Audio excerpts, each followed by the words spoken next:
I'm from Amberline Ceramics, and today we'll be making some seed bombs. So firstly, with materials, we're going to need some clay with some wildflower seeds, some scrap paper, a bowl to pop it all in, and a tray lined with cling film. Then what we're going to do, we're going to start the process by ripping up some paper into teeny tiny little pieces. We're going to need maybe 2 to 3 sheets of this. So once we've ripped up enough paper, we're going to add a little bit of water, just enough so when we kind of mix it all together, it turns into a paper mulch. We want it to be quite a dry mulch because we don't want too much water in it or it'll make the seed bombs too wet. If you think it's a little bit too wet, what we can do is just squeeze a little bit of extra water back out. And once we're happy with the dryness of our mulch, then we can start actually making the bombs. So now what I do is I take our clay and I break it up into little pieces and add it to the paper. And you don't actually have to use paper if you don't want to, but I think it adds a nice texture. I also have lots of little pieces of scrap paper around the house from my business, so it's a nice way to recycle these as well, because we're giving everything back to the earth. So keep breaking up all the clay, and once we're happy we can either mix it up with a spoon, but I prefer mixing it up with my hands. Get messy, it's a lot of fun. So mix it all together until it's fully incorporated, and then we can add some with the wildflower seeds. So continue to mix all the seeds in until fully incorporated. We want it to be mixed really well because we want consistent seeds throughout.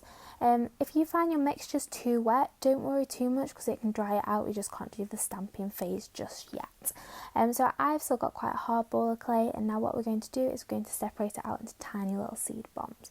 Just a small amount in your finger, roll it so you've got a ball, and then press it so it's just slightly flat. I do this by pinching it between my fingers and thumb and rolling it around in my hands. So everyone taking part in the workshop on the Zoom meeting should have a little bottle kiln stamp, and what we're going to do with this is we're just going to press it into the seed bomb and create a little stamp.